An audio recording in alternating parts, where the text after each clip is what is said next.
What's up, guys? David Land here, bringing you something a little bit different.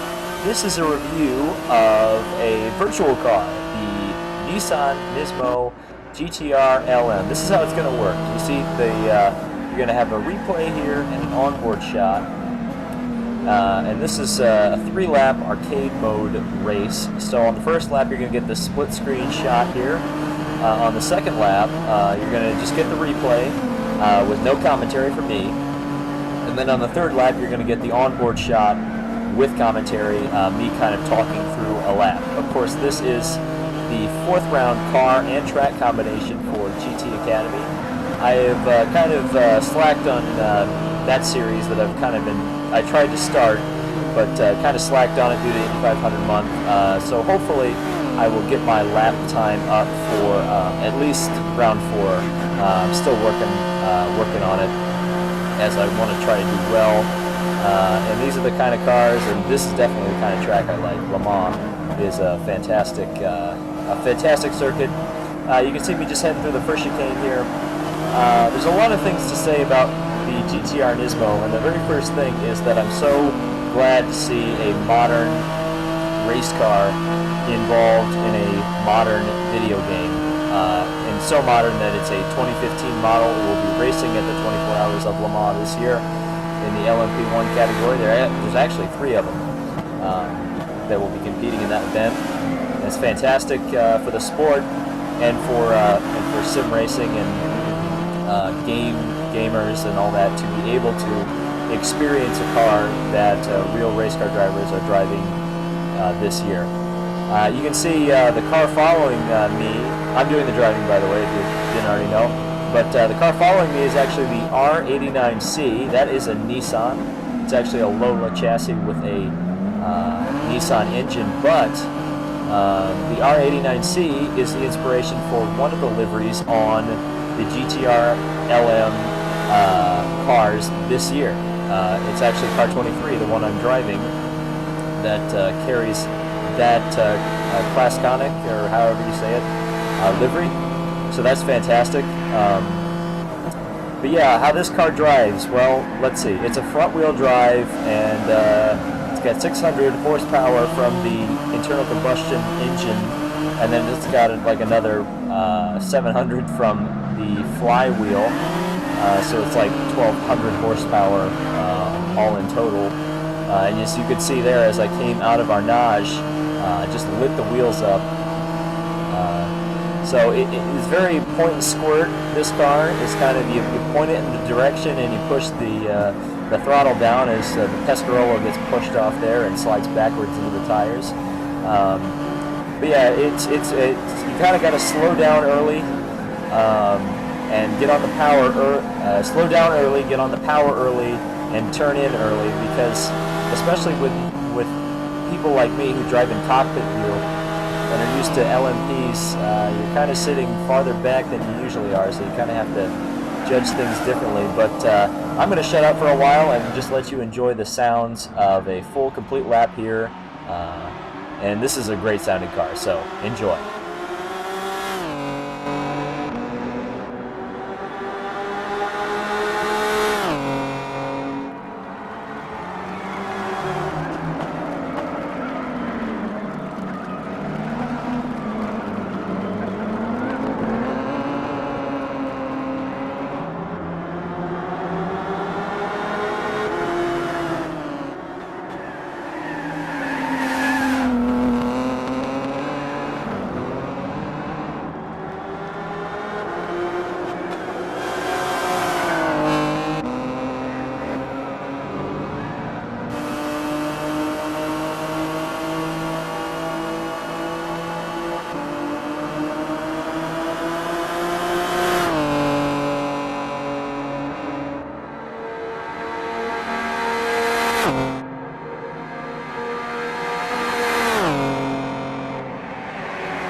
Alright, so I hope you guys enjoyed that. This is the main straightaway, and this is where we're really going to get into the bulk of the review, because, man, there's absolutely no suspension travel in this. Look how bumpy it is heading into the first chicane here. I think this is the Dunlop Chicane. It's so hard, it's so easy to screw up that corner. You go down here into the second kind of chicane. This used to be a straight about 20 years ago now, but you can see understeer, understeer, understeer. It's really easy to overdrive this car on the entry to the corners. This is a great corner, Tete Rouge. And I got it pretty good there, a little bit of a too much exit curve there. And the Mulsanne straight, man oh man, is this bumpy. I've got a G27 wheel, and it about shakes the wheel out of my hand every time I go down the Mulsanne. You know, if the real car works this way, it's going to shake apart in 2 hours. So I hope they've kind of got that sorted. Down into the first chicane. Again, these chicanes are so hard to get right. I do it pretty well here,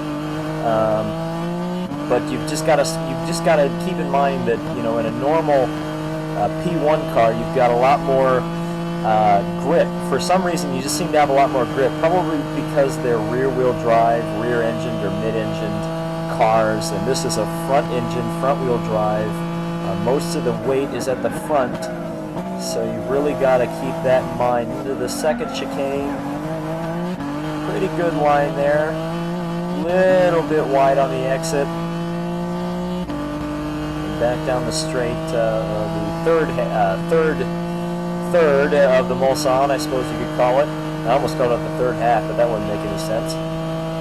Down into Mulsanne Corner. And this is another really tough corner to get right,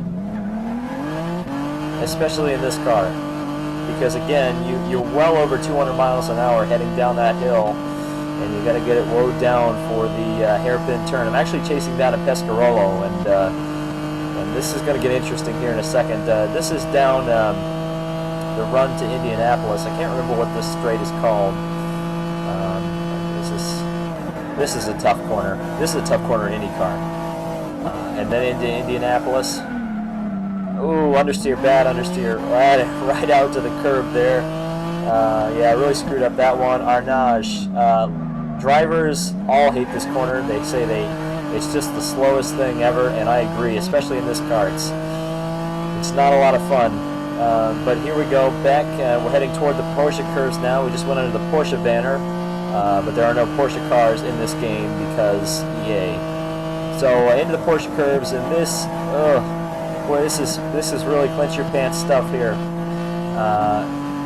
Just kind of gotta hope it holds together. I had a really big moment on the second lap when I ran this. I really got the rear end wagon there, but you can see I'm catching the Pescarolo in front of me very, very quickly, and it's about to end in tears. I'm about to go full Sage Karam here.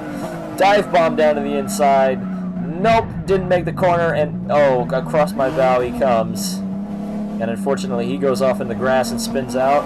That was an AI car, by the way. I didn't do that online, but I'm going to take the checkered flag. Let's take a look here. Just completely ran out of talent there. And unfortunately, you know, the Pescarolo was in the wrong place at the wrong time and spun. There's the perspective from me running into the Pescarolo. And let's see how quickly, yeah, just completely missed the braking. Tried to be a hero, and it didn't work out. Car spinning out there, and then we'll go on board with me one more time. Kind of an embarrassing moment to end it, but I didn't really want to refilm that, so there you go. Final thoughts, man. This is the kind of car that Gran Turismo needs to have more of. Modern racing machines. I wish there was a competitor for it. There isn't, but it's great to have this car. If you'd like to see more GT content, be sure to subscribe and follow me on social media. I love to talk to people on there, and hopefully we'll see you in the next video. Thanks for watching.